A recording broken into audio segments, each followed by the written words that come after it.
Good evening, great day, great morning, wherever you are in the world. So, I like to say that because I know that we have listeners in our community that are not all in the same place, especially not in El Paso, Texas.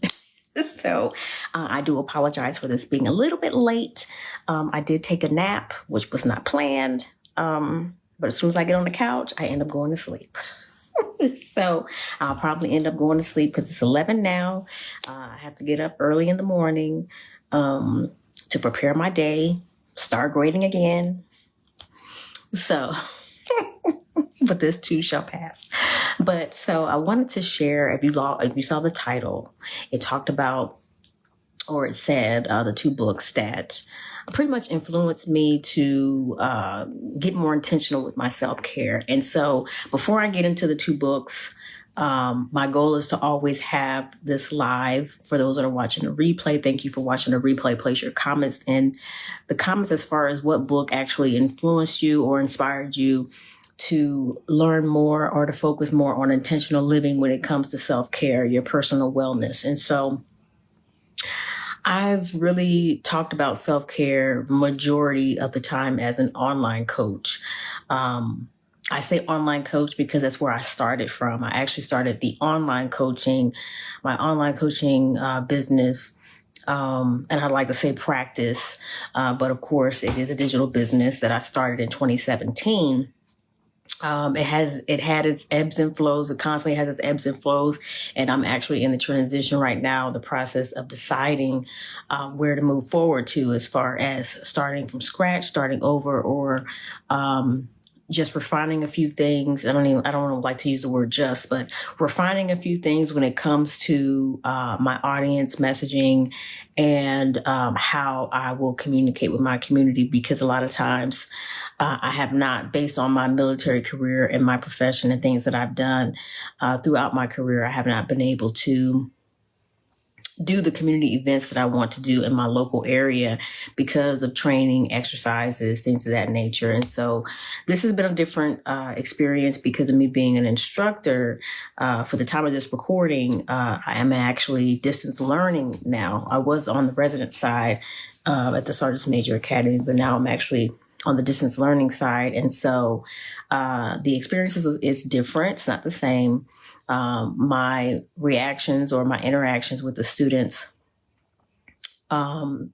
it's minimal compared to being an instructor on the resident side, because you don't have that constant face-to-face or that constant instruction facilitation that you're doing with your students on a daily basis, because you're delivering the content through facilitation, teaching, assessments, face-to-face versus the online. So I would say it's not pure online, because you do have the opportunity to do Q&As with your students if you choose, or do teleconferences, videos when students have questions. But it's definitely not the constant face-to-face. So I do a lot of either their text messages, voice messages, phone calls, or I will do emails, and I'll do, if there's information that I need to get put out that week. Our team lead does a lot of information for that. But that's pretty much what anything our team lead puts out. I try not to repeat the same thing. So if there's anything that I want to emphasize on, I'll do that. But other than that, that's the communication that we have. And so having this experience, I do not regret it. It's something that is something to put in my toolkit, especially to think about being an adjunct professor for online, depending if I decide to do that in the future. It's just more of who I would want to be, as far as my students. Of course, it'll be lifelong learners, adult learners, but what capacity would that be in? And so that is some things that, I have to constantly think about, especially getting ready for transition into civilian sector, being in the military 30 years. So I'll be transitioning next year. And so those are some things that I have to constantly think about. And as I'm thinking about that, I I still have to go through the process with TAP, so Transitioning Assistance Program, and so I still have to go through that process, and so it's not an actual dedicated time for me. I have to integrate it into my schedule, which was not something I wanted to do, but that's what it is right now. So at the time of this recording, that is what I'm going through, and so I like to share a little bit about that as I continue to move forward with transition. And when I get closer and closer, I'll let you know. But yeah, the time is getting shorter. And so it's reflection. I do a lot of reflection, and I don't like to use the word fear, but it's more of it's not comfortable for me because the military has never been like comfortable because of all of the changes. So you have to be adaptable. And so I embrace that, being adaptable, flexible. But it's just more of the unknown is what are the challenges for me that I'm thinking about now because of the simple fact that, what I was doing, I am a logistician, senior logistician, but that's not what I've done my whole entire career. So I've done several things. And so I hate using the term jack of all trades, master of none, that some leaders like to use. But that's only if you're a drifter and you're intentionally doing that. The profession that I'm in, you're not intentionally doing that. It is what you get what you get put in those positions to do. And based on your leadership, based on your skill set, you get placed in those positions based off talent management. Do our leaders get it right for talent management all the time? No.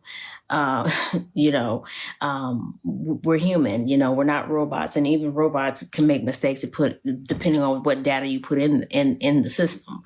So I say that to say that there's a lot of things that I know that I've learned. There's skills that I've embraced, that I've received in the military, in my Army profession, that I can take with me to the next thing. However, there's a lot of skills that I have. There's some that I embrace more than others, but that's the truth of it. And so when you do have several skills, you have to hone in on, what are the things that you truly feel that you could be successful or have an organization successful. If you actually want to start your own business, like, I've done several business endeavors, and a lot of them I have life lessons on it because I've had failures, but I like to use it as life lessons. And so with those lessons, it's not about repeating the same thing over and over again. That's like insanity. So it's more of the life lessons. And so with those skills, how can I integrate it into the next career move that I actually do? And so that is something that I've been thinking about as I continue to move forward, especially with the position I'm in now as an instructor, distance learning, and then also being a non-resident on the resident side. And what I learned there and how I can actually apply it in the education realm, not just in the education realm, but also in the coaching, consulting realm, because adult learners are, we learn and we receive things differently. And so even with the content that we see on social media, if something resonates with you, there's a reason why it resonates. It resonates because of the way the content is delivered.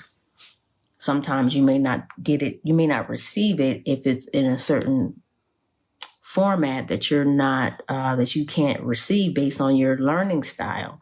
And so that's another thing that I have to think about. All right. So anyway, going into the two books, and like I said, I'll be short with it. So the two books that I was inspired by, the first one is Valorie Burton. It's about time. It's about time, the art of choosing. And so this one here, So Valorie Burton, she is an actual personal development coach, and she focuses a lot on positive psychology. And she has an institution. It's called CAP, and it is pretty much a coaching institution that focuses on positive psychology. And so with that, there's different tiers. And so I actually went to the first tier and received my certification. The next one would be the corporate executive coach level. And that's one of the things that I wanted to do earlier on, but I was like, no, this would probably be better for me to do after, or as I get closer to transition, because of the timing of it and how long it takes. And if I don't get a chance to do it now, I'll definitely do it like after retirement, because then there won't be the constraints right now of what I have going on. So the art of choosing, the reason why I was inspired to read this one is that, I was introduced to Coach Burton, Valorie Burton, a few years ago. And I believe in 2019, it's either, I want to say maybe 2018, 2019, I actually went to the workshop to where I got my certification with her company in coaching, and more on the personal development side. And as a master resiliency trainer for the Army, I was intrigued to actually learn more about her philosophy, her vision and mission for the coaching business and the institution, for the trainings for coaching, because it positive psychology is pretty much what the background is for the curriculum for the master resiliency trainer. So I was like, okay, this is another skill that I can actually embrace and actually learn about. And that's why I actually went to the workshop. And so as I started to learn more about Valorie Burton and her content, so I do follow her on social media, and she is a God-fearing woman. So she is a Christian, but she is not the type of Christian to, be judgmental, or her content is not heavy into certain things when it comes to Christian living. So it's not tied solely in just for the Christian, but her principles and what she believes. She is a Christian, and that she does have courses for Christians, but she is not, her content is not solely for the Christian entrepreneur, if that makes sense. So you're not going to see something that it says for Christian entrepreneurs, or Christian coaches. But once you learn more about her, you will know that that is her background, but that's not her emphasis. Her emphasis is more of being the best version of yourself, in learning more about yourself when it comes on the personal wellness side. And then also when it comes to the thought work, the action work, when it comes to reframing the thoughts that you may have. And so a lot of that is based on her principles, based off of positive psychology as well. And so she's got several course curriculum. She's got several master classes, several coaching programs. I actually, when I was at her workshop, I actually got one of her programs. Haven't even had a chance to get into it yet. I'm just saying, you see I have a lot of stuff over there, a lot of books. But so she is someone that I was inspired by, because she actually, again, going back to the book, this book was published, and I'm not an affiliate. This book was published in 2019. So this was around the time of me actually either after I went to the workshop or around the time where I went to the workshop. But like I said, I'm not an affiliate on either one of these books. I'm a believer in their philosophies of the two authors. And I truly, when it comes to personal wellness, it is an individual responsibility. That's what personal wellness is. But it is also an area that is not always received by a lot of people. because it's work that you have to do. It's the individual responsibility. So again, it goes back to the individual responsibility when it comes to looking at things, reflecting, reframing, and actually changing. And so in order for you to be the highest version of yourself, it requires change. It requires reflection. It requires making hard decisions that may not be comfortable. It requires those things. So the art of choosing, and the reason why I chose this one is because when you get so close, you get so deep into being busy, and I'm talking about the busy professional, meaning you still have family life, right?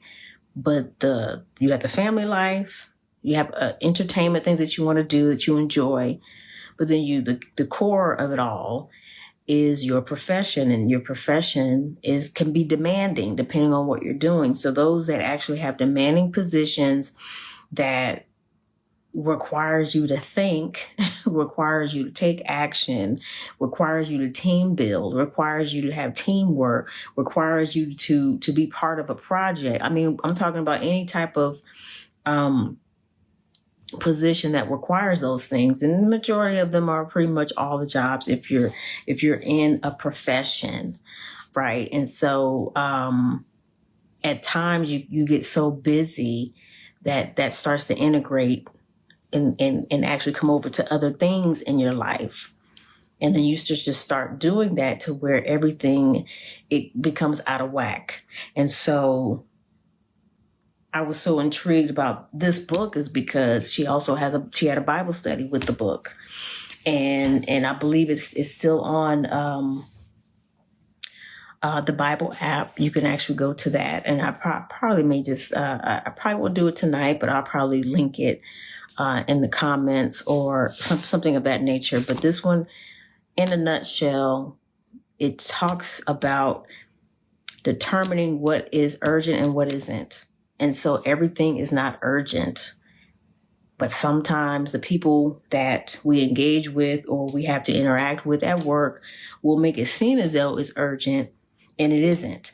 We may have family that may look at things and feel that it's urgent, and it's not urgent. So everything in your life cannot be urgent. And so you have to learn how to prioritize those areas in your life. And so this book here, to me, I feel like it is a lifesaver. You have the philosophies, but she shares her experiences. And then she also shares checklists in here. And so this one is relatable to perfectionism, overachieving, over responsibility, approval addiction, misplaced guilt, optimism. And so this one comes from, let me just go to the paragraph and then I'll close with that. Our culture makes it so that when even the most organized and efficient among us feels the pressure of the ticking clock and possibility and regret of missing out. Modern life has evolved in a way that sets us up for stress, pressure, and overload. New norms and attitudes tap into deeply wired physiological impulses that make it harder than ever to take control of our time. Many of us have one or more innate personality traits that makes the struggle even worse. Perhaps you can relate to one or more of them. So that's why I talked about optimism, perfectionism, overachieving, over responsibility, approval addiction, and misplaced guilt. And so this is a portion of the introduction. And then it goes into her philosophy, her experience, and things of that nature. So I would say this is definitely a good read. Not just a good read, but putting words into action and actually creating an action plan for yourself so that you can find meaning in life, making things meaningful versus wasteful. And this definitely opened up my eyes to a lot when it comes to that, because at one point that's what I was doing. And even if I'm not careful now, I'll end up in that situation. All right, so, but I'm definitely willing to do a book study on this one. So if y'all let me know, y'all put in the comments. We have a little small group. We could do especially for the new year. So not just about new year, new me, new you. It's not about that. It's about truly reframing, looking at things in a different perspective. And how can you get it from a different perspective? It's just from the philosophies of leaders that actually put words into action with action plans, with action steps that is relatable and that is doable, that you can actually do and integrate in your life today, right? So again, it's about time. Valorie Burton is the author. All right, so the next one is Sacred Rest. Okay, so the author is Dr. Saundra Dalton-Smith. And the subtitle is Recover Your Life, Renew Your Energy, Restore Your Sanity. Okay, so this one I actually did. I didn't do a book study on this one, but I did a mini series in one of the social audio platforms called Clubhouse. And so I just was so, she breaks down rest in a way that I could relate to it. And the content was digestible, and she uses an acronym to actually bring forth the message so that it gives inspiration, but it also gives biblical scripture, and it gives data. So you have the data, so you're supporting it with evidence. So it's not opinion. Nothing's wrong with opinion. Because, our life, that's our experience. So that's what it is. But when you actually have data supporting what you're sharing as far as the experience, it brings it more to another level to where the content is credible. And the same thing for how Valorie Burton puts out her information. So when you actually look at the gifts of rest, not the gifts of rest, what rest is, she has it broken down by physical rest, mental rest, emotional rest, spiritual rest, social rest, sensory rest, creative rest, and the last part goes give it a rest. But when you have those, again, physical, mental, emotional, spiritual, social, sensory, and creative, when I actually learned about how she broke it down, I saw it on social media first before I got the book. So that's how I was like, okay, I got to get the book. So I saw one of her social media posts that she shared, and I want to say it wasn't her, it was another creative that shared it, and that's how I found out about her, and I follow her content as well. Dr. Saundra Dalton-Smith. And so I relate to it because when you think about rest, it's still connected to resilience. It's connected to resiliency. And so as a master resiliency trainer, we actually talk about the same, it's similar, but it's not the same. We talk about the different domains of resiliency, which still connects to self-care. It still connects with rest. And so the only differences that I don't see on here is the financial, the physiological. And even though it may not be on here, it's still connected some shape or form on these different types of rest.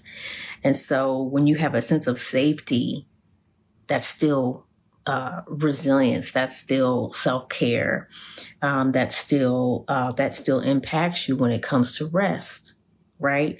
So even though it's different, a different form of it is still connecting to what I already know, what I've learned about when it comes to resiliency, but then putting it in a different way, because now we're talking about rest, not sleep, but actually rest in all the different aspects of it and how it impacts your whole entire body,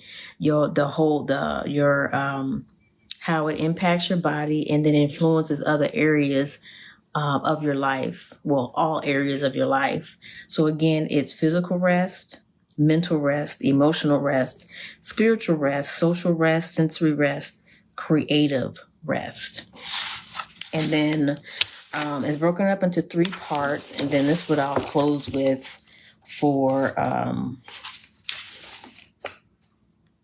okay, so when you actually if you decide to get the book, it's an easy read. It's not something that it's set up for you not to read like in one setting. It's for you to go back to, and then it's broken down. So if you focus on one area, then you can always go back to another one. So it's not about you actually trying to read the whole thing in one time. But then also she has a website where you can actually do your own self-assessment of rest on where you are. And this is related to burnout. Both of these books are connected. She focuses more on the burnout, but this is the same thing. That's why I connected to both of them. It's like I read this one, didn't even get a chance to read like thoroughly through everything. So that's why I want to make sure that I go through this book again. And then this one I did because I did an actual mini series. And again, there's certain topics that some people aren't willing to receive, depending on what the platforms that you're on. So it's truly wanting to make sure that you're in front of the right audience that are ready, that are open to receive the information that you provide. And that, because it's at the end of the day, you know, you get on certain platforms and a lot of people are they're interested in how to make the money, which I get it. That's something that we all want to learn more about, depending on where you are. And it's in different phases, different tiers of your life, depending on what it is. You could be a beginner, intermediate, advanced, whatever. Starting business, wanting to make money in business. It could be a personal mission that you're on for that, or it could be to give back to your community. Everybody has a purpose and a reason. But they don't. Everyone should have a personal reason, but not everyone understands what it is. So instead, it's just, anything about money, I just want to go and learn about it. And you're going in all these groups, but is it really soothing the soul? Is it really feeding the soul? Is it really feeding your mind to actually take action and move forward? Or are you just going in there consuming information, consuming it and doing nothing, right? And so this one, the way I had it set up was I would break it down into the specific rest, and then I would talk about a gift of rest, and then her actual philosophy on how to apply it in your life. So it may not, every last one of us live different lives. So it's not going to be the same for every person. It's not going to be the same. And so you use the information and say, how can I apply this in my life based off what I've learned? And it's not going to be everything. It may be one specific thing that you have to focus on that actually changes everything else when it comes to rest, the different areas of rest, right? Different domains of rest. And so, what I want to do is just share the actual checklist, not checklist, but the actual questions, because she breaks it down by the acronym REST. So I'll share this and then we'll talk later about this. Okay, so recognize your risk, evaluate your current position, science and research, today's application. So that is based on how she discusses the 7 types of rest that I talked about. She breaks it into her method. Her method is the REST method. Again, REST, R, recognize your risk, E, evaluate your current position, S, science and research, today's application is the T. And so, so when you actually go into the book for each chapter, she goes into that. So it makes it it makes it an easier read for you. And so one of the other areas, and then I will close for real this time, is actually go into the checklist, if I could find it, because there's a checklist. It's in the back. All right, so there's three sections of the book. So you got part 1, part 2, part 3. There is a 30-day sacred rest challenge. So this is the QR code. I will leave it here. Give you a chance to scan it for those that watch the replay. So again, you have the time, and I like how she does this because you get another touch point with her, so that if you actually want to work with her in the future, you can actually learn about more of her work. Then also join her community by joining the 30-day safety rest challenge or sacred rest challenge, and then actually learn more about sacred rest. And then again, learning more about her community to see how you can be involved, contribute, or learn more based on her philosophies and her work. So that is a 30-day sacred rest challenge. So the part 3 of the book talks about the promises of rest. And so that's where you have the content about the promises of rest. And then you have your personal rest deficit assessment tool, which breaks it down for each one. So it's a checklist.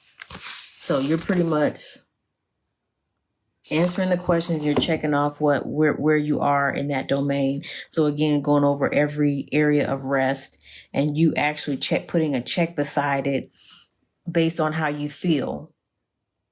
And so once you actually, and then there's she also has a website, restquiz.com.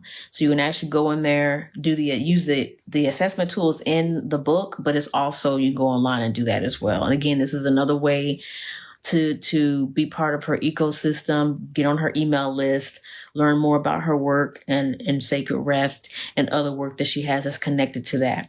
So you go in there, you'll go do the restquiz.com, and then it'll take you to the assessment tool. And then I believe it's a point system, and it'll tell you exactly recommendations on how to improve or optimize your rest based on how you actually scored. So again, that's another resource. That's part 3 of the book. The actual, I'll just read a sample of it, and then, I'll just do a sample of it. So for the first one, let's do another one. Okay. So again, this is from Sacred Rest, Dr. Saundra Dalton-Smith. And I'm in part 3 of the book. So you have part 1, part 2, and part 3. Part 1 talks about rest. Part 1, why rest. So it goes into why it's essential for rest. And then it goes into what those different areas of rest are. Then you have part 2 is the gifts of rest. And then the promises of rest is part 3. Now, so I'm just doing a sample. Okay, so this is from the book. Okay, so these are areas that you want to ask yourself, and you have to be honest with yourself in order to get the response that you need so you can get suggestions and strategies. So emotional rest. You have a tendency to focus on your failures and flaws. You experience self-doubt and insecurity, which prevent you from trying new things. You constantly compensate for who you are with apologies or clarifications. You beat yourself up when you make even the slightest mistakes. You feel depressed or angry when you think about your life. You exhibit excessive worrying or display feelings of anxiety about situations. Again, this is the emotional rest section. So again, if you go into the actual assessment tool, and again, it's restquiz.com. Rest, the R is capital, the Q is capital. So restquiz.com. And this here says this is a brief assessment tool. This brief assessment tool is designed to help you quickly see which type of rest you are prone to be deficient in. For a more in-depth assessment, please visit restquiz.com, where you will find my comprehensive rest profile quiz. Upon completion of the online quiz, you will receive your personalized rest recommendations. So again, this book goes into the different areas of rest. She shares her personal experience. She also shares experience when it comes to, data research. She's in the medical realm, so when it comes to medical professionals, and then also there's inspiration when it comes to that, and moving forward as far as how once you actually apply what you learn, the blessings of the gifts of rest, and how does that look. So again, these are 2 books, Sacred Rest, and It's About Time. And like I said, these are the 2 books that I'm actually going to go deep into again for the new year. And I'll more than likely start it before the new year, but I wanted to bring up these 2 books because I did do a book study on the Sacred Rest. It really wasn't a book study. It was more of a mini series to where I did an overview of them, but I truly would like to do a book study on these 2 because I feel like this time is so